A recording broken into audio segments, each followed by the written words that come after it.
Galaxy News Hour live. Kathmandu महानगरभित्रै पर्ने सामाकुसी क्षेत्रबाट आइतबार एक 13 वर्षीय बालक खोलामा खसेर बेपत्ता भए। यस क्षेत्रमा यस्ता घटना भइरहन्छन्। यसो हुनुको पनि कारण छ, यहाँ कुनै व्यवस्थित योजनाका साथ पूर्वाधार बनाइएका छैनन्। एकातिर खोला छेउमै जोडिएका घर छन्, खोलाको अर्को किनारामा खाल्डायुक्त बाटो छ। बाटो वारी घर पारी र बीचमा खोला हुँदा घरसम्म पुग्न खोलामाथि ठाउँ ठाउँमा ढलानका स्ल्याब बिछाइएका छन्। महानगरपालिकाले खोलाको दुवै छेउ खाली गर्न डोजर चलाउन खोज्दा स्थानीयले विरोध जनाए। विवाद अदालतसम्म पुगेको छ। डोजरले चिथोरेका ठाउँ अलपत्र छन्। जताततै सिमेन्टका संरचना र कालो पत्रेका कारण पहिला सानो खोल्सो भएको ठाउँमा पनि अहिले नाम मात्रको पानी पर्दा समेत ठुलो भेल उर्लिएर आउँछ अनि अबोध बालबालिकाको ज्यान जोखिममा पर्छ। हाम्रो अव्यवस्थित बसाइ र सरकारी निकायहरूको अस्तव्यस्त कार्यशैलीका कारण शहरी जीवन विपदको शिकार कसरी भइरहेको छ भन्न थप घटना खोज्नु पर्दैन। काठमाडौँकै कपन क्षेत्रमा पनि वर्षेनी जसो यस्ता घटना दोहोरिरहन्छन्। बर्खा लाग्दा हुने घटना हिउँदमा सबै बिर्सन पुग्छन्। चुनावमा गरिने बाचा अर्को चुनाव नआएसम्म कोही सम्झँदैनन्। सरकारकै एउटा निकायले अनुमति दिन्छ, अर्को निकायले भत्काउन खोज्छ। एउटै निकायले पनि एउटा कालखण्डमा जोखिमपूर्ण घर वा अन्य संरचना बनिरहँदा आँखा चिम्लिदिन्छ। अर्को पल्ट डोजर लिएर पुग्दा विरोध र अवरोधको सामना गर्नुपर्छ। परिणामत दुर्घटनाको अन्त्यहीन दुष्चक्र दोहोरिरहन्छ। सामाकुसीमै 2 निर्दोष बालबालिकाको ज्यान हरण गरिसकेको छ भने अर्को एकजना नालामा हेलिएर मृत्युको मुखबाट जोगिएका छन्। एउटा घटना भइसकेपछि केही दिन शोक र संवेदनामा बिताउने तर क्षतिप्रति कसैलाई जिम्मेवार ठहर्याएर दण्डित नगर्ने परिपाटीले पनि काठमाडौँका सडक र आँगनहरू धराप बनिरहेका छन्। त्यसैले सामाकुसी घटनाको छानबिन गरी दोषीलाई कारबाही नगरे यस्ता घटना आउँदा दिनमा पनि भइरहनेछन्।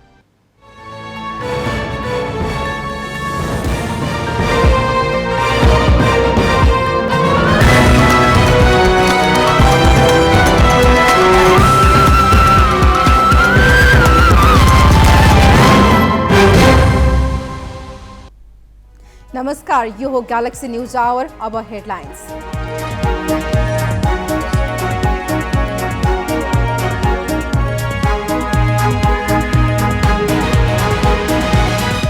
पार्टी नेतृत्व परिवर्तन गरेरै छाड्ने कांग्रेस महामन्त्री थापाको उद्घोष। फौजदारी अभियोग लागेका नेतालाई निलम्बन गर्न लिखित प्रस्ताव। देउबाका अनुयायीलाई छाया जस्तो नबन्न शर्माको सुझाव। कोशी प्रदेश सरकारको वैधानिकता विवाद लम्बियो। पूर्ण इजलासमा पठाउने संयुक्त इजलासको आदेश अब 3 न्यायाधीशको इजलासमा पेश हुने। बजेट व्यवस्था कार्यान्वयन गर्न र अर्थतन्त्र चलायमान बनाउन मौद्रिक नीति सहयोगी बन्ने अर्थमन्त्री महतको विश्वास। ब्याजदरमा सरकारले व्यक्त गरेको चासो समेटिएकामा खुशी व्यक्त। व्यापक विरोधका बावजुद इजरायलमा न्यायपालिका पुनर्संरचना गर्ने विधेयक संसदबाट पारित। पुनर्संरचनाका नाममा अदालतको अधिकार कटौती गर्न खोजेको विपक्षको आरोप। र फिफा महिला विश्वकप फुटबलमा इटालीले अर्जेन्टिनालाई 1-0 हरायो। मोरक्कोलाई 6-0 हराउँदै पूर्व विजेता जर्मनीको सुखद सुरुवात। पानामा ब्राजिलसँग 4-0 पराजित।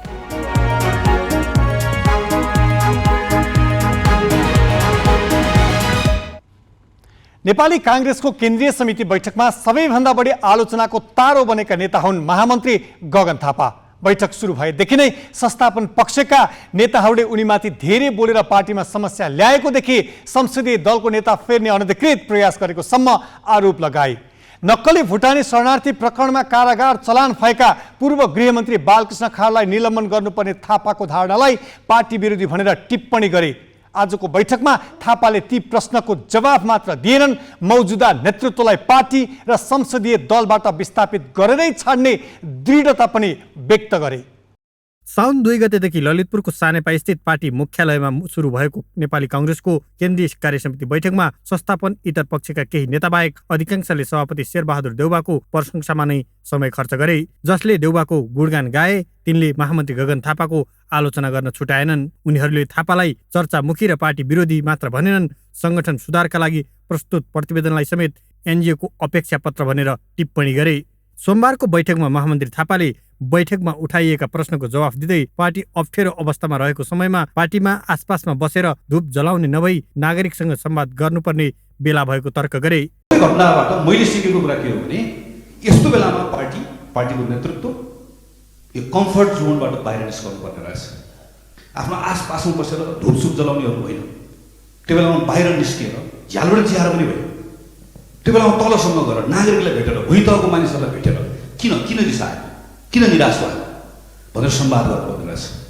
अनि त्यस्तै हामीलाई विषयको जानकारी दिन्छ, लिडरसिपले कुरा ठम्ब्याउँछ, त्यसपछि पार्टीले जुरुको उचाल्न सक्छ। महामन्त्री थापाले धेरै बोल्ने गरेको भनेर आलोचना भएको थियो। उनले त्यसको पनि जवाफ दिँदै आफू मौन बसिदिए पार्टीभित्र सबै ठिकठाक हुने केहीलाई भ्रम परेको प्रतिक्रिया दिए। संसदीय दलका नेता देउवालाई नै अगाडि राखेर उनलाई विस्थापित गरी छाड्ने दृढता पनि व्यक्त गरे। पार्टीमा नेतृत्व परिवर्तनको कुरा किन उठाए भन्ने सन्दर्भमा केही प्रश्नहरू आयो। पुरानो राजनीतिक दल सङ्कटमा पर्नुको कारण भनेको 30-35 वर्षदेखि 4-5 नेता मात्रै म्युजिकल चेयर खेलेको जस्तो आलो पालो गरेको सबले देखिरहेका छन्। त्यसले उनीहरू बिसाएका छन्। खास गरिकन मानिसहरूले त्यो चेतै फिल गर्नुभएको छ। त्यही भएर मैले नेपाली काङ्ग्रेसको संसदीय दलको नेता बदल्ने प्रयास गरेँ, सकिन। त्यो परिणामलाई मैले मान्नै पर्छ। तर यसको अर्थ के? त्यसो भएदेखि यो प्रयास अब गर्नै मिल्दैन त, भकेदा मिल्छ। पार्टीको विधानले गर्न दिन्छ, संसदको नियमले गर्न दिन्छ। अनि आवश्यकता छैन त? एकदमै आवश्यकता छ भने म ठान्दछु। थापाको साङ्गठनिक प्रस्तावलाई केन्द्रीय सदस्य तथा सभापति देउबा पत्नी आर्जु राणाले एनजिओको विश लिस्ट जस्तो भएको प्रतिक्रिया दिएकी थिइन्। उनको जवाफमा थापाले आफूलाई एनजिओको बारेमा थाहा नभएको बताएका छन्। भनेको यी तत्कालको कार्यभार पुरा गर्नुको लागि हाम्रो पार्टी नै सङ्गठनै यसैलाई चलाउनुपर्छ। अहिलेको अवस्थामा चल्छ चल्दैन, यसलाई परिमार्जन गर्ने सुधार गर्नुपर्नेछ। त्यसको पहिलो शर्त भनेको विधानको शासन। त्यो विधानको शासनलाई हुन्छ, अलि समयबद्ध हुन्छ, सक्रियता हुन्छ, परिणाम आउँछ भन्ने सोचेर हामीले एउटा कार्यतालिका सहित प्रस्तुत गर्यौँ। कि विद्वान साथीहरूले यो एनजिओको विशलिस्ट जस्तो छ पनि भन्नुभयो। एनजिओमा धेरै काम नगरेको हुनाले गर्दा मलाई धेरै अनुभव छैन, तर मलाई के लाग्छ भनेदेखि मैले चाहिँ यो चाहिँ आम पार्टी साथीहरूको विशलिस्ट हो। यस्तै महामन्त्री थापाले 2082 सालभित्रै महाधिवेशन गर्न प्रस्ताव समेत गरेका छन्। उनले चुनावको मुखमा महाधिवेशन हुने र त्यसले पार्टीको आन्तरिक द्वन्द्वको असर चुनावमा देखिने भन्दै 2082 सालमा जसरी पनि महाधिवेशन गर्नुपर्ने बताए। थापाले पार्टीका कुनै पनि नेतालाई फौजदारी अभियोग लागे निलम्बन गर्नुपर्ने लिखित प्रस्ताव केन्द्रीय कार्यसमिति बैठकमा राखेका छन्। उनले पार्टीमा भएका कतिपय कुरालाई आफूलाई थाहै नहुने भन्दै केन्द्रीय समिति बैठकमा के आफू नेविसङ्घको महामन्त्री हो भन्दै प्रश्न गरे। यस्तै अर्का महामन्त्री विश्वप्रकाश शर्माले सभापति देउबाका अनुयायीलाई छाया जस्तो नभई एना जस्तो बन्न सुझाव दिए। केटा युवा भनिएकाले नै आत्मसात गर्छौँ भने हामीभन्दा धेरै वर्ष, गगन थापाभन्दा झन्डै 32 वर्ष, मभन्दा झन्डै 25 वर्ष जेठो आदरणीय सभापति हुनुहुन्छ, हाम्रो अभिभावकै रूपमा हुनुहुन्छ। त आएका कुरालाई चाहिँ आत्मसात गरेर अबको दिनमा चाहिँ बलियो काङ्ग्रेस बनाउनका लागि एक भएर हामी जानुहोस्। अनुयायीहरूको चर्चा हुँदै गर्दाखेरि त्यसैले मैले स्पष्ट गर्नुपर्छ, त्यो साथी जति उपयुक्त हुन्छ, ऐना जस्तो साथी त्योभन्दा बढी उपयुक्त हुनसक्छ। किनभने छायाले झुटो साँचो भन्दैन, छायाले छायाको रूपमा प्रस्तुत हुन्छ। मेरो छाया जस्तै भएर मलाई साथ दिइरहेका साथीहरू हो, तिमीहरूले बेला बेला ऐना जस्तो भएर साथ दिँदा मलाई त क्षति पुग्दैन कि तिमीलाई क्षति पुग्छ भनेर सभापतिले भन्नुपर्छ। जारी केन्द्रीय समिति बैठकलाई प्रत्यक्ष प्रसारण गर्ने सभापति देउबाको निर्णयले केन्द्रीय समितिमा भएका सम्पूर्ण छलफल तल्लो तहसम्म पुगेको छ। बैठक समापनसँगै देउबाले अर्को त्यस्तै तरङ्ग पैदा गर्ने निर्णय लिन्छन् या बहुमतको बलमा आफ्ना समर्थकका अभिव्यक्तिलाई मात्र निर्णय पुस्तिकामा उतार्न लगाउँछन्, बुधबारसम्म प्रष्ट भइसक्नेछ। अंगराज नेउपाने, ग्यालेक्सी फोके, काठमाडौँ। कांग्रेस उपसभापति पूर्णबहादुर खड्काले भने केन्द्रीय समिति बैठक 1 वर्ष ढिला बसेको भन्दै भएको आलोचनामा सभापति शेरबहादुर देउवाको प्रतिरक्षा गरेका छन्। केन्द्रीय समिति बैठकको समापन अघि जवाफ दिँदै उनले राष्ट्रिय राजनीतिक घटनाक्रमको व्यस्तताका कारण कार्य सम्पादन समितिको बैठक बसेर निर्णय गरिएको भन्दै सभापतिको कदमको बचाउ गरे। केन्द्रीय कार्य समितिको बैठक कता कता सभापतिले बोलाउन नचाहेर ढिलो भएको हो कि भन्ने खालको बुझाइ जुन भयो त्यसलाई प्रश्न पार्नु मेरो कर्तव्य हो।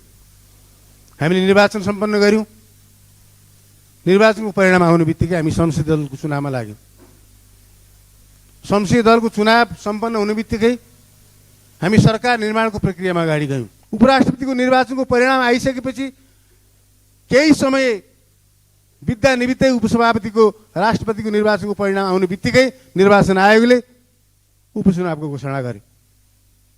त्यति बेलामा हाम्रो बिचमा छलफल भयो उपचुनाव अगाडि केन्द्रीय समिति बैठक गर्ने कि अब सिङ्गो पार्टीलाई उपचुनावमा केन्द्रीकृत गरेर लिएर जाने भन्ने छलफल भयो। त्यति बेला निष्कर्षमा पुग्यौँ केन्द्रीय कार्यसमितिको बैठक उपचुनावपछि बोलाउने। यसरी यी घटनाक्रमले गर्दा केन्द्रीय कार्य समितिको बैठक 10 महिना विलम्ब हुन पुग्यो। अब केही न्यूज संक्षेपमा। कोशी प्रदेश सरकारको वैधानिकता विवाद लम्बिएको छ। अब यो विवाद सर्वोच्च अदालतको पूर्ण इजलासले निरूपण गर्ने भएको छ। कांग्रेस संसदीय दलका नेता उद्धव थापालाई असंवैधानिक रूपमा मुख्यमन्त्री नियुक्त गरिएको भन्दै पूर्व मुख्यमन्त्री तथा एमाले संसदीय दलका नेता हिक्मत कुमार कार्कीले असार 22 गते रिट दायर गरेका थिए। उक्त रिटमाथि सुनवाई गर्दै न्यायाधीशहरू सुषमा लता माथेमा र तिल प्रसाद श्रेष्ठको इजलासले पूर्ण इजलासमा पठाउन आदेश दिएको हो। रिट निवेदकका तर्फबाट बहस गरेका कानून व्यवसायीले भने यो विवाद संवैधानिक इजलासमा पठाउनु पर्ने माग गरेका थिए। भोलिदेखि नै सर्वोच्चको पूर्ण इजलासले यो विवादमा सुनवाई थाल्नेछ। कोशीमा कांग्रेस संसदीय दलका नेता थापाले सरकार गठनका लागि बहुमत पुर्याउन सभामुख बाबुराम गौतमको हस्ताक्षर प्रयोग गरेका थिए। सभामुखको नाम र हस्ताक्षर समेत संलग्न भएको प्रस्तावका आधारमा प्रदेश प्रमुख परशुराम खापुङले थापालाई मुख्यमन्त्रीमा नियुक्त गरेका थिए।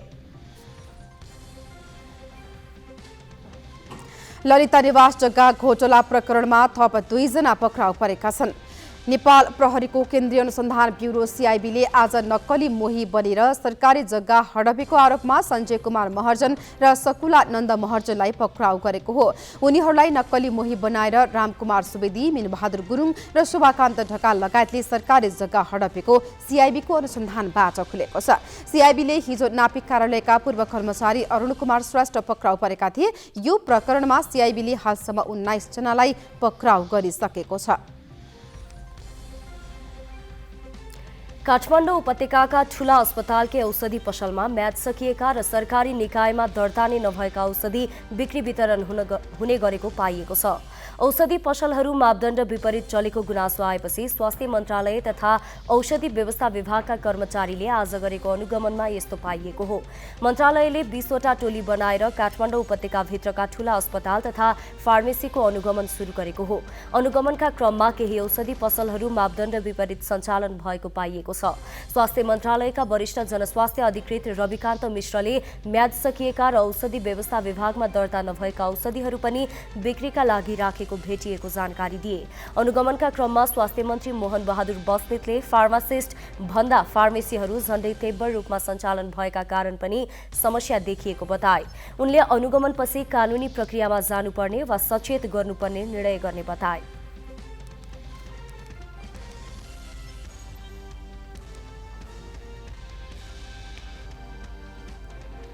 बाँकी प्रसङ्ग सोनी कार्यालयबाट। आफू जस्तो सुकै भए पनि सन्तान भने असल बाटो हिँडुन् भन्ने प्राय बुबा आमाको चाहना हुन्छ। तर हाम्रा राजनैतिक दलका नेताहरू भने आफू मात्र होइन सन्तानलाई समेत गैर कानुनी लाभ, शक्तिको दुरुपयोग अनि बिचौलियागिरीमा अभ्यस्त बनाइरहेका छन्। यसले उनीहरूको परिवारै बदनाम त भएको छ नै, राजनीतिलाई समेत विकृत तुल्याएको छ। सार्वजनिक ओहदा ओगटेका नेताहरूले सचिवालयको कमान्ड आफ्नै सन्तानलाई सुम्पने, औपचारिक रूपमा सचिवालयमा नराखे पनि अप्रत्यक्ष रूपमा उनीहरूकै भूमिका सर्वेसर्वा बनाउने र आफ्नो प्रभाव तथा शक्तिका आडमा अनुचित लाभ लिन लगाउने प्रवृत्ति हुर्कदै हुर्कदै आपराधिक कर्मसम्म पुगेको छ। ग्यालेक्सी संवाददाता प्रशान्त ठाकुरको प्रस्तुति। प्राय पिताले आफ्ना सन्तानलाई सत्कर्ममा लगाउँछन्, सधैँ सत्कर्ममै लाग्न प्रेरित गर्छन् र गर्नुपर्छ भन्ने हाम्रो सामाजिक मान्यता पनि छ। तर पार्टी र सत्ता राजनीतिको उच्च तहमा पुगेका कतिपय नेताहरूले भने आफ्नो सन्तानको अवाञ्छित कामको संरक्षण त गर्छन् नै, राजनीतिक आडमा अवैधानिक अर्थ आर्जन गर्न समेत उक्साउँछन्, जसले गर्दा धेरै नेताहरूको सन्तान अवैधानिक क्रियाकलाप र शक्तिको दुरुपयोगका कारण विवादित बन्न पुगेका छन्। हेरौँ केही चर्चित प्रकरणमा जोडिएका नेता पुत्रहरू। बुवा टोपबहादुर रायमाझी, छोरा सन्दीप रायमाझी नेपालीलाई नक्कली भुटानी शरणार्थी बनाएर ठगेको प्रकरणमा काठमाडौँ जिल्ला अदालतले पूर्व उपप्रधानमन्त्री टोपबहादुर रायमाझीसँगै उनका छोरा सन्दीप रायमाझीलाई पनि पूर्वपक्षको लागि थुनामा पठाएको छ। यी दुवै पिता पुत्र विरुद्ध अहिले ठगी, किर्ते, राज्य विरुद्धको अपराध र सङ्गठित अपराध सहितका मुद्दा चलिरहेका छन्। छोरा सन्दीपले गिरोह र राजनीतिक नेतृत्वबीच बिचौलिया बनेर गैरकानुनी लाभ लिएको प्रहरी अनुसन्धानले देखाएको छ। बुवा रामबहादुर थापा, छोरा प्रतीक थापा नक्कली भुटानी शरणार्थी प्रकरणमै एमाले उपाध्यक्ष तथा पूर्व गृहमन्त्री रामबहादुर थापाका छोरा प्रतीक थापा अहिले प्रहरीको फरार सूचीमा छन्। नेपालीलाई भुटानी शरणार्थी बनाएर अमेरिका पठाइदिने भन्दै ठगी गर्ने गिरोहसँग उनको पनि प्रत्यक्ष संलग्नता देखिएको अभियोग पत्रमा उल्लेख छ। रामबहादुर थापा गृहमन्त्री भए लगत्तै छोरा प्रतीकले प्रहरीको सरुवाबढुवामा पनि हालिमुहाली चलाएका थिए। बुबा कृष्णबहादुर महरा, छोरा राहुल महरा। नेकपा माओवादी केन्द्रका उपाध्यक्ष तथा पूर्व सभामुख कृष्णबहादुर महराको आफ्नै छवि पनि काण्डै काण्डमा मुछिएको छ। उनका छोरा राहुल महरा समेत विवादबाट अछुतो छैनन्। 2079 पुस 9 गते नक्कली चुरोटभित्र 9 किलो सुन तस्करीमा संलग्नहरूमध्ये केहीले राहुल महराको नाम लिएका थिए। सुन तस्करीमा पक्राउ परेकाहरूसँग उनको निकट सम्पर्क देखिए पनि प्रहरीले बोलाएर सोधपुछ गर्न भने सकेको छैन। बुवा विष्णुप्रसाद पौडेल, छोरा नवीन पौडेल। एमाले उपाध्यक्ष विष्णु पौडेल बालुवाटारको ललिता निवास जग्गा घोटाला प्रकरणसँग जोडिएका नेता हुन्। किर्ते गरी सरकारी जग्गा व्यक्तिका हातमा पुर्याइएको बालुवाटारको जग्गामध्ये 8 आना उनका छोरा नवीन पौडेलको नाममा भेटिएपछि अख्तियारले बयानमा बोलाएको थियो। अख्तियारले 175 जना विरुद्ध मुद्दा दर्ता गरे पनि पौडेलले उक्त जग्गा फिर्ता गर्ने कागज गरेपछि उन्मुक्ति पाए। बालुवाटार जस्तो ठाउँमा 8 आना जग्गाको स्रोत के हो र प्रश्न उठेपछि फिर्ता गर्छु किन भन्ने यो आफैमा शङ्कास्पद छ। बुबा शेरबहादुर देउवा, छोरा जयवीर देउवा। काङ्ग्रेस सभापति शेरबहादुर देउवा प्रधानमन्त्री छँदा स्यानिटरी प्याडको कच्चा पदार्थमा भन्सार लगाएर तयारी प्याड आयातमा सरकारले छुट घोषणा गरेको थियो। त्यसबाट प्रत्यक्ष लाभ पाउने मध्ये देउवा पुत्र जयवीरको कम्पनी पनि थियो। पछिल्लो समय अन्य विवादित तथा व्यावसायिक कारोबारमा पनि देउवा पत्नी आर्जु राणासँगै जयवीरको नाम पनि आउन थालेको छ। देउवाले आफ्नै बाटोमा हिँडाउन काङ्ग्रेसको क्रियाशील सदस्यता मात्र दिएका छैनन्, आफू शक्तिमा हुँदा व्यावसायिक लाभ कसरी लिने भनेर प्रशिक्षित गरिरहेका भनेर अहिले काङ्ग्रेसकै नेताहरूले टिप्पणी गरिरहेका छन्। यी नेता तथा पुत्रहरू त प्रतिनिधि पात्र मात्र हुन्। अहिले वडाध्यक्षदेखि गाउँ र नगरपालिका प्रमुख हुँदै प्रदेश र सङ्घीय सरकारमा समेत आफ्ना सन्तानलाई अघि सारेर गैरकानुनी आर्थिक लाभ लिन तम्सिएका धेरै घटना भेटिन्छन्। अहिले सत्तासीन नेताहरूलाई बदनामीको भारी बोकाउने कारण छोराछोरी र यस्तै आफन्त बनेका छन्, जसलाई स्वार्थ समूहले सजिलै प्रभावमा लिन्छन् र आफ्नो स्वार्थ पुरा गर्छन्। यसैबीच राजनीतिक दलका नेताहरूले अवैधानिक लाभको लागि सन्तानकै प्रयोग किन गर्छन् भनेर हामीले विश्लेषक राजेश गौतमलाई सोधेका छौँ। परिवारहरूको पनि त्यस्तै स्थितिहरू देखिन्छ। जस्तो नेपालकै कुरा गर्ने हो भने अब राजा महेन्द्रका छोराहरू जस्तो धीरेन्द्रका कुरो, राजा महेन्द्रकै अब चाहिँ अर्को छोरो रविन्द्रको कुराहरू गर्ने हो भने उहाँहरूको पनि क्रियाकलापहरूले समाजमा चाहिँ नराम्रो किसिमको प्रतिक्रियाहरू नै सिर्जना गरेको देखिन्छ। र यो पछिल्लो खास गरी अब गिरिजाप्रसादजीकै पछिका कुराहरू गर्ने हो भने सुजाताका कुराहरू पनि हामीले सुनेकै छौँ। मोस्टली नेताहरूका छोराहरू राजनीति गर्नको निम्ति योग्य देखिँदैनथे र यिनीहरूलाई बलजफ्ती समाजमा स्थापित गर्ने, राजनीतिमा स्थापित गर्ने बलजफ्ती प्रयास गर्ने क्रममा नै यस्ता किसिमका क्रियाकलापहरू देखिन्छ। नेपालको राजनीति हेर्ने हो भने अब गलत व्यक्तिहरू अब सत्तामा बसेर गलत क्रियाकलाप गरेका व्यक्तिहरूको पछाडि नेपालको समाजमा संलग्न भएका आपराधिक गतिविधिहरू चाहिँ स्वतः संलग्न हुने देखिन्छ।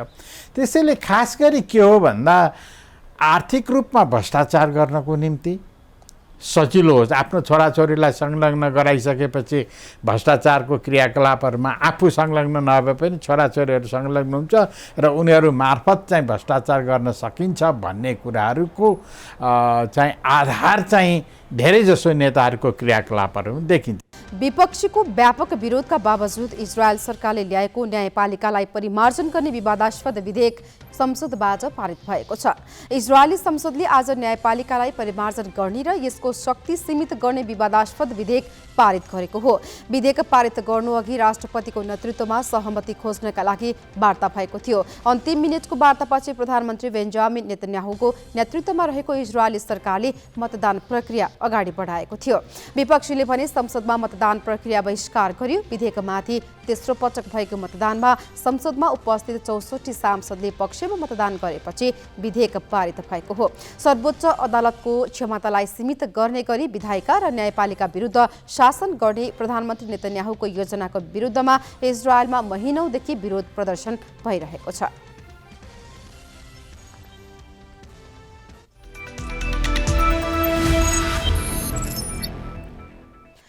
फिफा महिला विश्वकपमा इटालीले अर्जेन्टिनालाई हराउँदा जर्मनी र ब्राजिलले सहज जित हात पारेका छन्।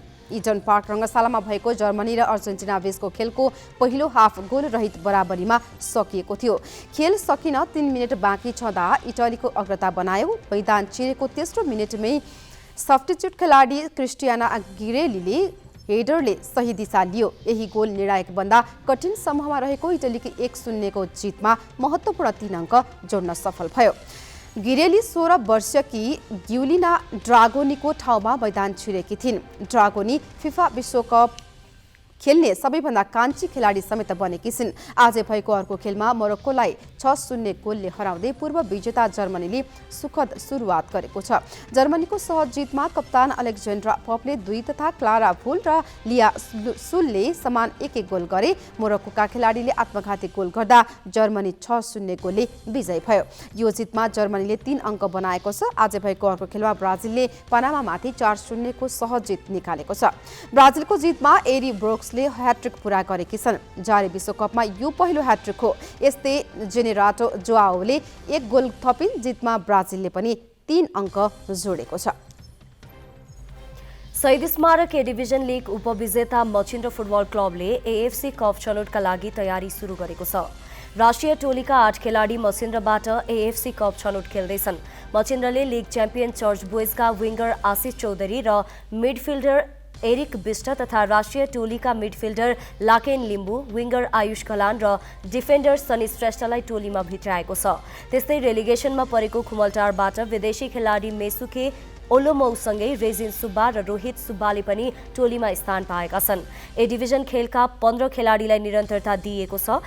मचिन्द्र विशाल श्रेष्ठको कप्तानीमा रहनेछ। फरवार्ड विमल घरती मगर, अफिज ओलावाले, सौरभ लिम्बू, अभिषेक गुरुङ र विजय भुजेल टोली सहभागी छन्। मिडफिल्डर आन्द्रेश निया, दिपेश घले र उत्सव राई पनि नियमित छन्। डिफेन्समा ओमोलाजा करिम, देवेन्द्र तामाङ, दिवाकर चौधरी, छिरिङ गुरुङ र सुरज बिक रहेका छन्। मचिन्द्रले शहीद स्मारक ए डिभिजन लीग 2079-80 मा दोस्रो स्थान हात पारे पनि च्याम्पियन चर्च बोइज युनाइटेडले एएफसी क्लब लाइसेन्स नपाएका कारण दोस्रो पटक लीग खेल्ने अवसर पाएको हो। मचिन्द्रले एएफसी कप छनौटको प्लेअफको पहिलो खेलमा पारो एएफसीको सामना गर्नेछ। 8 अगस्तमा हुने उक्त खेल जिते मचिन्द्रले 16 अगस्तमा मोहन बगान सुपर जायन्टको सामना गर्नेछ। उक्त खेल पनि जिते 22 अगस्तमा हुने प्लेअफको फाइनलमा क्लब इगल्स र ढाका अबहानीको विजेतासँग मचिन्द्रले प्रतिस्पर्धा गर्नेछ। 13औं दक्षिण एसियाली खेलकुद साक्य ऐतिहासिक स्वर्ण विजेता गौरिका सिंह र नासिर हुसेनले वर्ल्ड एक्वेटिक च्याम्पियनसिपमा नयाँ राष्ट्रिय कीर्तिमान बनाएका छन्। जापानको फुकुओकामा जारी च्याम्पियनसिपमा गौरिकाले 100 मिटर ब्याक स्ट्रोकमा नयाँ कीर्तिमान बनाएकी हुन्। उनले निर्धारित दूरी 1 मिनेट 06.80 सेकेन्डमा तय गर्दै आफ्नै नाममा रहेको 6 वर्ष पुरानो कीर्तिमान तोडेकी हुन्। यसअघि सन् 2016 को 12औं सागमा गौरिकाकै नाममा 1 मिनेट 07.31 सेकेन्डको कीर्तिमान रहेको थियो। अर्का खेलाडी नासिर हुसेनले 200 मिटर फ्री स्टाइलमा नयाँ कीर्तिमान बनाए। उनले निर्धारित दूरी 1 मिनेट 57.23 सेकेन्डमा पूरा गरे। उनले पनि आफ्नै नाममा रहेको 1 मिनेट 58.23 सेकेन्डको कीर्तिमान तोडेका हुन्। जारी च्याम्पियनसिपमा नासिरको यो दोस्रो नयाँ कीर्तिमान हो। हिजो उनले 400 मिटर फ्री स्टाइलमा पनि कीर्तिमान बनाएका थिए।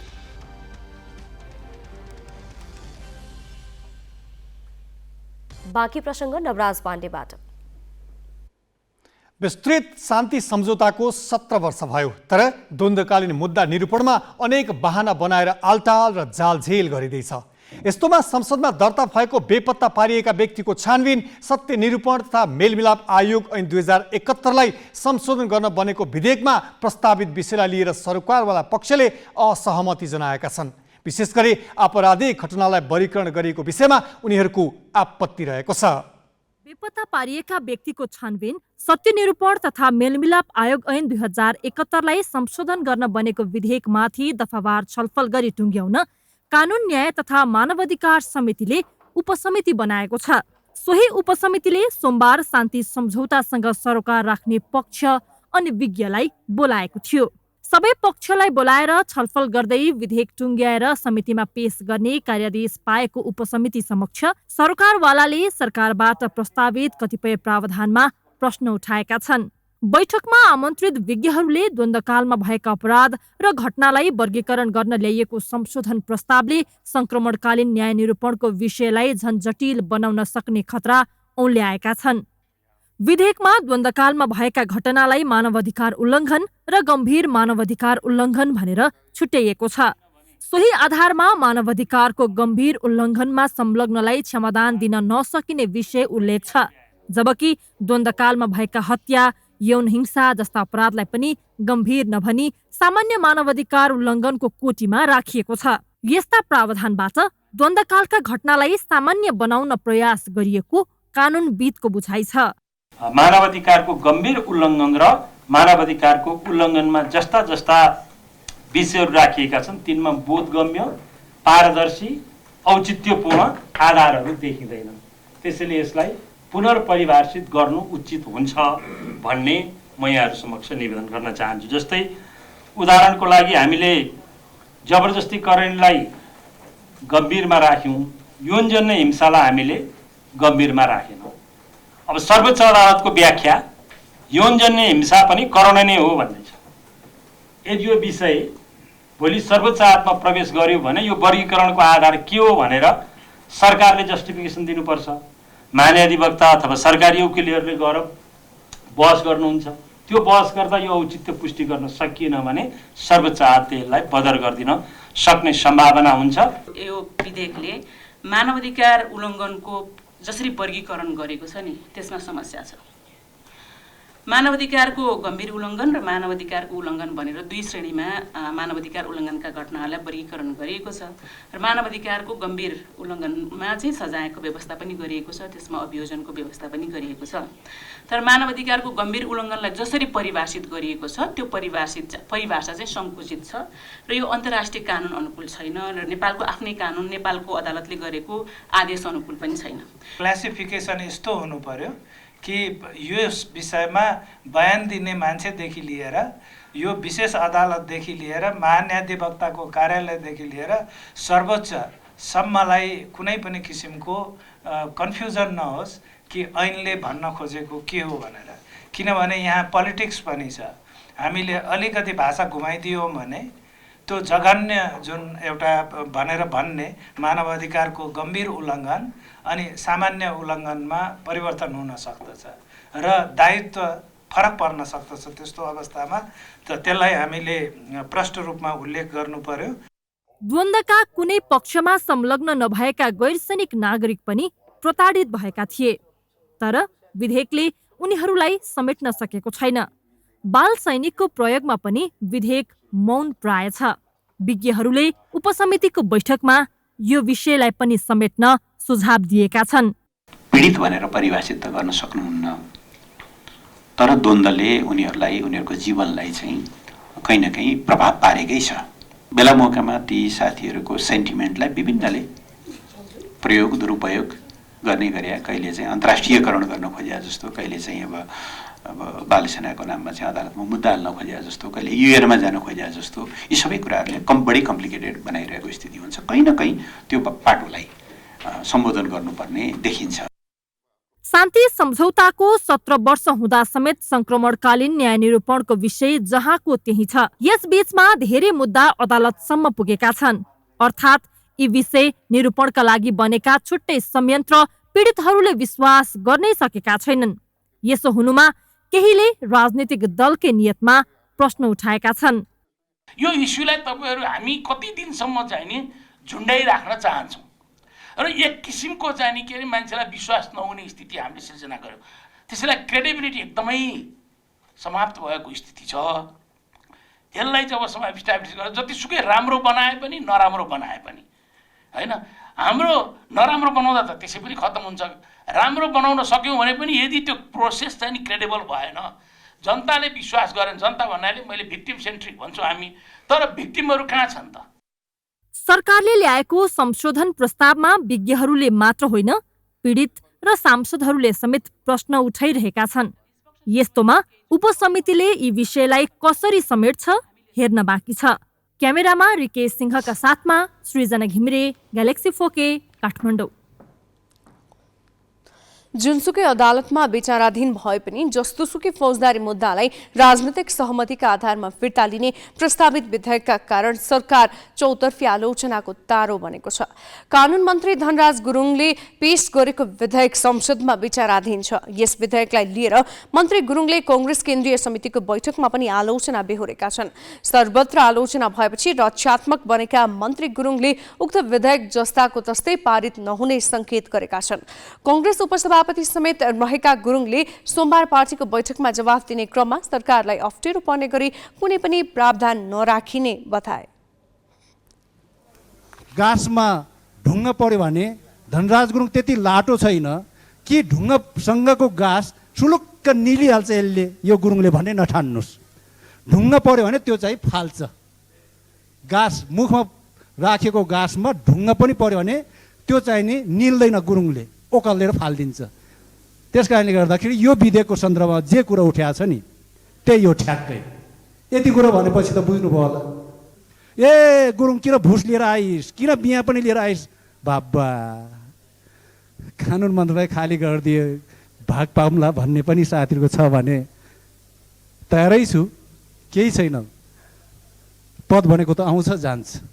धनराज गुरुङको लागि पद सधैँको लागि आसक्ति रहिरहनु पर्छ भन्ने मान्यता राख्दिनँ। त्यस कारणले गर्दाखेरि निवेदन गर्न चाहे मैले कि केही नेपाल ऐन संशोधन सम्बन्धी जुन चाहिँ नि पार्टीलाई नै अप्ठ्यारो पर्ने ढङ्गका कुराहरू परेका छन् भने त्यसलाई राखिन्न। देश र जनतालाई अप्ठ्यारो पर्ने, सिङ्गो नेपाली राजनीतिलाई अप्ठ्यारो पर्ने केही बुँदाहरू परेका छन् भने त्यसलाई राखिन्न। समाजवादी मोर्चाका नेताहरूले मुलुकमा समाजवादी व्यवस्था ल्याउन भ्रष्टाचार मुख्य बाधक रहेको बताएका छन्। राजनीतिक तहमै हुने संस्थागत भ्रष्टाचार दलहरूको लागि समेत प्रतिपादक हुने उनीहरूको भनाइ छ। आज काठमाडौँमा आयोजित समाजवादी यात्राको चुनौती, भ्रष्टाचार र दण्डहीनता विषय गोष्ठीमा उनीहरूले समाजवादी मोर्चाका सबै दलले भ्रष्टाचार नियन्त्रणमा सरकारलाई सहयोग गर्ने प्रतिबद्धता जनाए। अलिकति राजनीतिक क्षेत्रका नेताहरू दोषी देखे, अपराधी देखिए, कारबाहीको लागि नियन्त्रणको प्रक्रिया लियो, मुद्दा चलाइयो भने राजनीतिक पार्टीका नेताहरू कराउन थाले। यो त भएन नि भनेर। उद्योग व्यवसाय पर्यो भने हामी उद्योग व्यवसाय त ट्याक्स तिरेका छौँ नि, त कर तिरेका छौँ, राज्य चलाउन सहयोग गरिदिएका छौँ, हामीलाई पनि गर्ने भनेर आवाज उठाउँछ।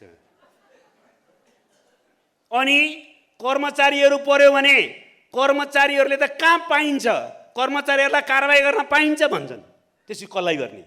त्यही निमुखा गरिब शक्ति नभएका भनिएका त्यो जनतालाई गर्ने कारबाही चाहिँ। कानुन सबैको लागि समान हुन्छ, रुल अफ ल स्थापित गर्नै पर्छ र मात्रै सुशासनद्वारा हामीले समृद्धिको यात्रालाई अगाडि बढाउने महत्त्वपूर्ण आधार तयार पारिदिन सक्छौँ भन्ने हाम्रो दृष्टिकोण हो। यो निर्वाचन प्रणाली नेपाल जस्तो अल्प विकसित मुलुकमा विकसित पुँजीवादी देशहरूभन्दा महँगो निर्वाचन प्रणालीले पनि राजनीतिक भ्रष्टाचारलाई प्रोत्साहनै गरेको छ। सुधार्न त्यहाँ जरुरी छ। राजनीतिक दलहरू राजनीतिक चुनाव लड्दाखेरि या चुनावमा हुने खर्च त्यो पनि त भ्रष्टाचार नै हो नि त, हैन? भन्दाखेरि यो निर्वाचन प्रणालीलाई बदलौँ। अहिलेको निर्वाचन प्रणाली अत्यन्त महँगो र खर्चिलो भयो। अब हामी नै शासन सत्तामा आइसकेपछि फेरि सत्तासीन दलहरूबाट भ्रष्टाचारका घटनाहरू पनि घट्न थाले। यहाँहरूलाई थाहा छ, संसदीय व्यवस्था सँगसँगै प्राडो पजेरो भित्रियो, सुविधाभोगी हुने प्रवृत्तिको विकास भयो। आज को छ भ्रष्टाचारी होइन, को छैन भ्रष्टाचारी भनेर खोज्नुपर्ने अवस्था आएको छ।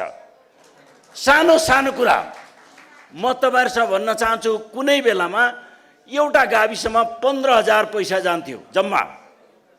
त्यो 15,000 जानेमा एमालेको शासनकालमा आफ्नो गाउँ आफै बनाऊ भनेर 3 लाख जान थाल्यो, 5 लाख भयो, 10 लाख भयो, 30 लाखसम्म जाने बन्दोबस्त भयो। आज त्यो 5वटा गाविस जोडिएर एउटा नगरपालिका बनिएको छ, एउटा गाउँपालिका बनिएको छ। त्यहाँ 50 करोड, 60 करोड, 70 करोड, 1 अर्ब पैसा गइरहेछ। अब त्यो भ्रष्टाचार हिजो प्रधानमन्त्रीको तहमा, मन्त्रीको तहमा मात्रै हुन्थ्यो होला, अब हाम्रो वडा सदस्यसम्म भ्रष्टाचार पुगेको छ है। म तपाईँहरूसँग भन्न चाहन्छु, अहिलेका यी भ्रष्टाचार काण्डहरूका दोषीहरूलाई निर्ममतापूर्वक कारबाही गरियोस्, ताकि अब जन्मिने लाइनमा रहेका भ्रष्टहरूको अहिले नै भ्रूण तुहियोस्, नजन्मिउन् तिनीहरू चाहिँ। त्यो होस्, त्यो ठिक छ। तर यसले मात्रै पुग्दैन। मैले भन्न खोजेको यसले मात्रै पुग्दैन। पार्टीभित्र बहस यो सुरु हुनु पर्यो, हरेक कमिटीमा यो छलफल सुरु हुनु पर्यो, र हरेक कमिटीमै, पार्टीका हरेक कमिटीमा, खास गरी सेन्ट्रल कमिटीहरूमा हामी मध्ये पहिला कम्युनिस्ट पार्टीबाटै सुरु गर्नु पर्यो। हामी मध्ये यो उपभोग र उत्पादनको हिसाबले उत्पादनभन्दा उपभोग बढी नगरेका हामी को छौँ भन्ने कुरा त्यो कमिटीमै ग्यारेन्टी हुनु पर्यो कि पार्टीमा ग्यारेन्टी हुनु पर्यो कि। त्यसो भयो भने त्यो पार्टी नै क्रान्तिकारी पार्टी हुन्छ। अहिले हाम्रो गृहमन्त्री उपप्रधानमन्त्रीजी हुनुहुन्छ, खुसी पनि लागेको छ। नेपाल कम्युनिस्ट पार्टी माओवादी केन्द्रको नेतृत्वमा सरकार छ, त्योमा हाम्रो उपेन्द्र यादव कमरेड पनि हुनुहुन्छ, अरू हाम्रो समाजवादी एकीकृत समाजवादी पनि सबै हुनुहुन्छ, र एउटा लडाइँ जस्तो देखिएको पनि छ। र राम्रो कुरा हो। हामीले भनेका छौँ होइन, सरकारले त्यो क्षेत्रमा लडाइँ लड्नुपर्छ, सडकबाट हाम्रो पार्टीले जनतालाई एकीकृत गरेर त्यसमा साथ दिन्छ। हामीले त्यो भनेकै छौँ र हामीले दिएका पनि छौँ। संयुक्त राष्ट्रसङ्घको अन्तर्राष्ट्रिय खाद्य सुरक्षा कार्यक्रमका नाममा नक्कली कार्यालय खडा गरेर ठगी धन्दा चलाउने समूह सक्रिय रहेको पाइएको छ। काठमाडौँको बुढानील कण्ठमा भवन नै भाडामा लिएर कार्यालय खोलेर ठगी धन्दा चलाएको आरोपमा प्रहरीले 2 जनालाई पक्राउ गरेको छ भने बाँकी 3 जनालाई खोजिरहेको छ। काठमाडौँको बुढानील कण्ठ स्थित यस घरमा झण्डा फहराइएको छ। मासिक 1,80,000 रुपियाँ भाडा तिर्ने शर्तमा कार्यालय खोलिएको छ। कार्यालयको नाम दिएको छ संयुक्त राष्ट्रसङ्घको अन्तर्राष्ट्रिय खाद्य सुरक्षा कार्यक्रम। अन्तर्राष्ट्रिय स्तरको संस्था जस्तो देखिने नाम राखेर कार्यालय खोलेपछि भाडा तिर्ने शर्तमा फर्निचरदेखि गाडीहरू उधारोमा लिएको छ। खाद्यान्न खरिदका लागि पत्रिकामा बोलपत्र नै आह्वान गरिएको छ। तर फर्निचरको रकम नतिरेको भन्दै पीडित प्रहरीमा पुगेपछि उनीहरूको पोल खुल्यो। यो सबै ठगी धन्दा चलाउन गरिएको रहेछ। विश्व खाद्य कार्यक्रम वर्ल्ड फुड प्रोग्रामको नामको कार्यालय सञ्चालन गरी कार्यालय प्रमुखको रूपमा उपसचिव जयराम केसी, कार्यालय सञ्चालकको रूपमा शाखा अधिकृत पेम्बा तामाङ, जनसम्पर्क अधिकृत आकाश राई र प्राविधिक इन्जिनियर दिपेश गुरुङ नाम गरेका कर्मचारीहरू सहितको मिति 2080 जेठ 1 गते कार्यालय स्थापना गरी कार्यक्रम सञ्चालन गरेको पाइयो। गत जेठ 1 गतेदेखि कार्यालय खडा गरेका सिन्धुपाल्चोकका 47 वर्षीय घनश्याम कटवालले जयराम केसी नाम राखेर आफैलाई उपसचिव घोषणा गर्दै कार्यालय प्रमुखका रूपमा चिनाउन थालेका थिए। मकवानपुरका दिनेश भनिने 40 वर्षका लीलाबहादुर भोलान पनि कर्मचारीकै भूमिकामा थिए। अहिले प्रहरी नियन्त्रणमा रहेका उनीहरूको साथबाट राष्ट्रिय झण्डा, WFP को लेटर प्याड लगायतका सामग्री पनि बरामद भएका छन्। प्रहरीका अनुसार उनीहरूले फर्निचर, कम्प्युटर लगायतका सामग्रीका लागि बोलपत्र खुलाएर 6 करोड 50 लाख रुपियाँ बराबरको सामान लिएर रकम नतिरेपछि पीडितहरू प्रहरीसम्म पुगेका थिए। त्यस कार्यालयबाट विभिन्न मितिमा राजधानी दैनिक पत्रिकामा विभिन्न फर्निचर लगायतका कार्यालय सञ्चालनका लागि आवश्यक पर्ने विभिन्न सामान तथा खाद्य सामग्रीहरू खरिद गर्न बोलपत्र आह्वान गरी, बोलपत्र स्वीकृत समेत गरी विभिन्न सामानहरू ल्याई रकम भुक्तानी नगरेको समेत पाइयो। साथै यही 2080 जेठको 6 गते 6,50,00,000 विभिन्न खाद्यान्न खरिद सम्बन्धी कार्यक्रमको बोलपत्र आह्वान समेत गरेको पाइयो। यसै सन्दर्भमा सामान सप्लाईकर्तालाई आफ्नो सामानको भुक्तानी नगरेको र पीडित बनाएको पनि पाइयो। कटवाल यसअघि पनि ठगीमा संलग्न रहेको प्रहरीले जनाएको छ। एक अन्तर्राष्ट्रिय गैर सरकारी संस्थाको नेपाल स्थित प्रमुख रहेको भन्दै करोडौं ठगी गरेको आरोपमा प्रहरीले उनलाई 2077 साल असार 26 गते पनि पक्राउ गरेको थियो। पछिल्लो समय अनेक बहाना बनाएर आपराधिक गिरोह ठगी धन्दामा लागेकाले सजग हुन प्रहरीले आग्रह समेत गर्यो। क्यामेरामा योगेश लामाका साथ शिखा श्रेष्ठ र बासु खड्का, ग्यालेक्सी पोके, काठमाडौँ। काठमाडौँ उपत्यकाका खोला नाला सानो आकाशे पानी पर्ने बित्तिकै भरि भराउ हुन्छन्। अझ असार साउनको भेल त यहाँका खोलाले थेग्नै सक्दैन। खोला नाला अतिक्रमण गरी घर र बस्ती बनेका छन् र खोलासँगै बनेका अव्यवस्थित बाटाहरू निकै असुरक्षित छन्। त्यही असुरक्षित बाटोमा हिँड्दै गर्दा आइतबार सामाखुसीका एक बालक बेपत्ता भए। बालकको खोजी कार्य भइरहेको छ।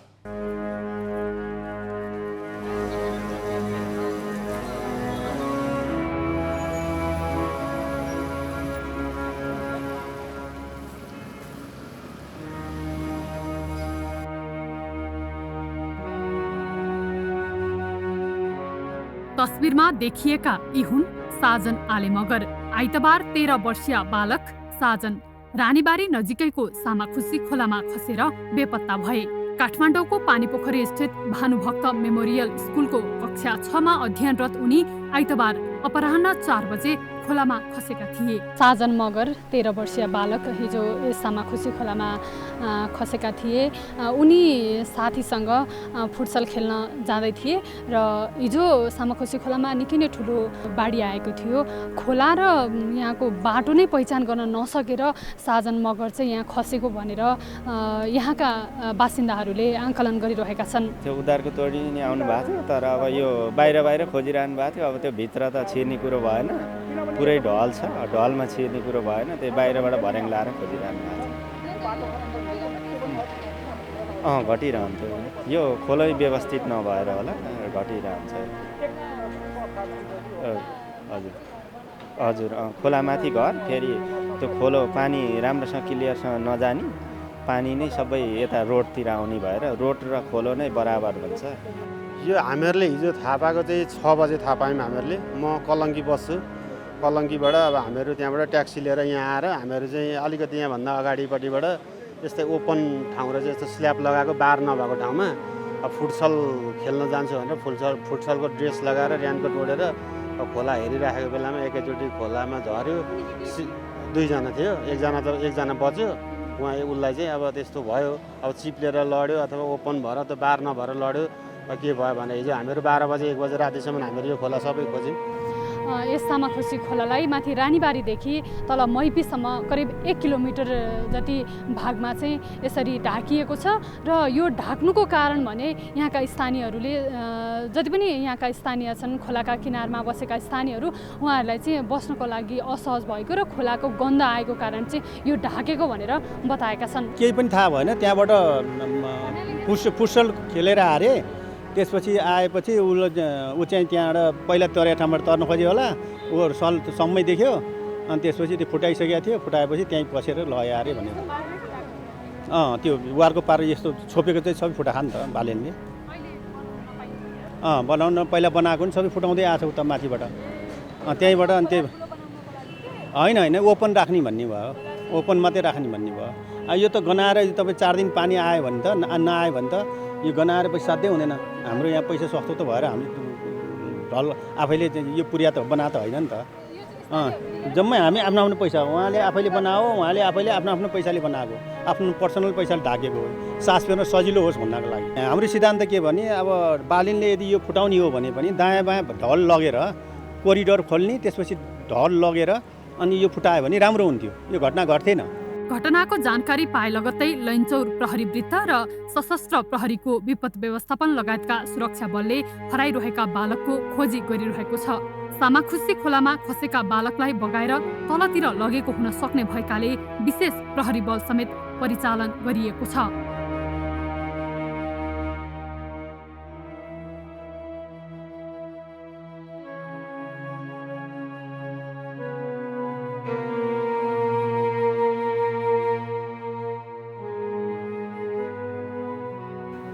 साढे 5 बजेतिर अब यो घटना घटेपछि हामीले तत्कालै हामीलाई जानकारी भएको थियो। त्यसपछि हामीलाई जानकारी भइसकेपछि हाम्रो विपद व्यवस्थापन र हामी प्रहरी मिलेर हिजोदेखि नै साँझदेखि नै हाम्रो तुरुन्तै खोजी कार्य सुरु भइसकेको छ र हिजोदेखि हामीले निरन्तरमा खोजी गरिरहेका छौँ र अहिलेसम्म फेला पर्न सकेको छन्। हाम्रो खोजी प्रयास जारी रहेको छ। हाम्रो इन्सपेक्टर साहबको कमान्डमा विपद व्यवस्थापनबाट 25 जनाको कमान्डमा टोली खटिएको छ र यताबाट मेरो कमान्डमा हामी 10 जनाको टोली हामी खटेर खोजी कार्य जारी रहेको छ। साजन आले मगर हाल रानीबारी स्थित आफ्ना बाबु र फुपू दिदीसँग बस्दै आएका थिए। 2074 असार 30 गते नेपालटारकी कक्षा 3 मा पढ्ने 10 वर्षीय विनिता फुयालले यही सडकको नालीमा खसेर ज्यान गुमाउनु परेको थियो। सोही महिना अर्की बालिका सत्या सापकोटालाई ढलले बगाउँदै गर्दा उद्धार गरिएको थियो। क्यामेरामा सञ्जय घिमिरेका साथमा सृष्टि पराजुली, ग्यालेक्सी फोके, काठमाडौँ।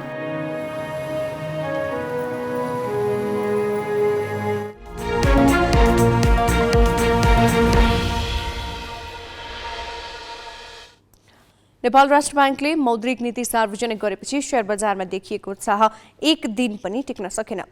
मौद्रिक नीति सार्वजनिक भएपछि हिजो 63.24 अङ्कले बढेको नेप्से आज 26.66 अङ्कले घटेर 2200 को बिन्दुमा ओर्लिएको छ। बजारमा आज 50 अङ्कको उतार चढाव देखियो। बढ्दो क्रममा रहेको वाणिज्य ब्याङ्कहरूको शेयर मूल्यमा नै उच्च गिरावट आएपछि नेप्से पनि घटेको हो। ब्याङ्किङ उपसूचक आज 2% गिरावट आएको छ।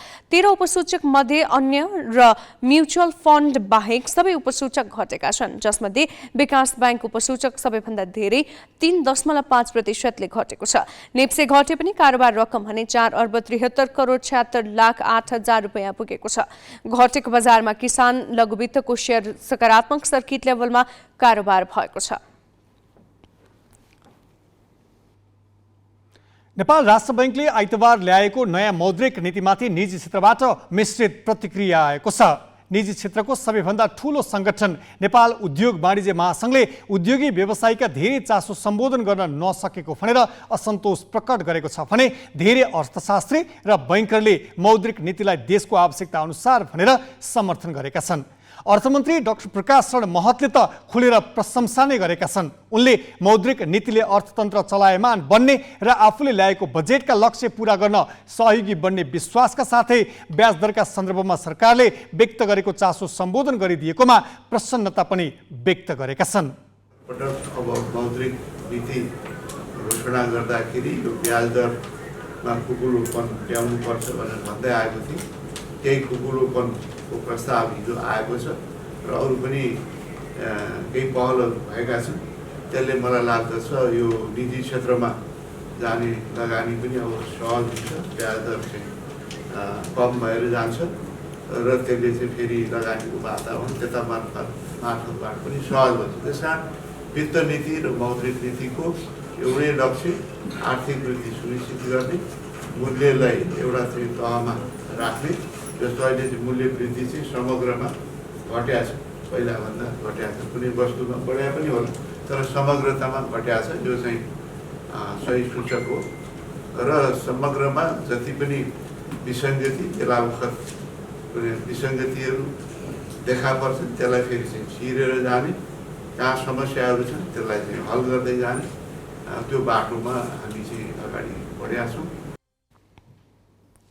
अब केही समयपछि अर्थात् 9 बजे कार्यक्रम जीवेत लिएर आउनेछौँ।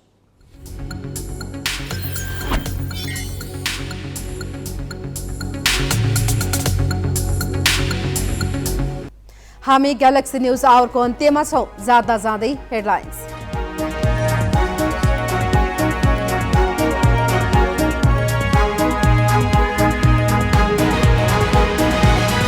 पार्टी नेतृत्व परिवर्तन गरेरै छाड्ने कांग्रेस महामन्त्री थापाको उद्घोष। फौजदारी अभियोग लागेका नेतालाई निलम्बन गर्न लिखित प्रस्ताव। देउबाका अनुयायीलाई छाया जस्तो नबन्न शर्माको सुझाव। कोशी प्रदेश सरकारको वैधानिकता विवाद लम्बियो। पूर्ण इजलासमा पछाउने संयुक्त इजलासको आदेश। अब 3 न्यायाधीशको इजलासमा पेश हुने। बजेट व्यवस्था कार्यान्वयन गर्न र अर्थतन्त्र चलायमान बनाउन मौद्रिक नीति सहयोगी बन्ने अर्थमन्त्री महतको विश्वास। ब्याजदरमा सरकारले व्यक्त गरेको चासो समेटिएकामा खुसी व्यक्त। व्यापक विरोधका बावजुद इजरायलमा न्यायपालिका पुनर्संरचना गर्ने विधेयक संसदबाट पारित। पुनर्संरचनाका नाममा अदालतको अधिकार कटौती गर्न खोजेको विपक्षीको आरोप। र फिफा महिला विश्वकप फुटबलमा इटालीले अर्जेन्टिनालाई 1-0 हरायो। मोरक्कोलाई 6-0 हराउँदै पूर्व विजेता जर्मनीको सुखद सुरुवात। पानामा ब्राजिलसँग 4-0 पराजित।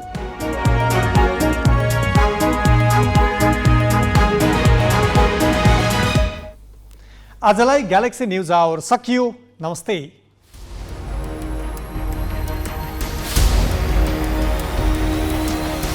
This is Galaxy News Hour Live.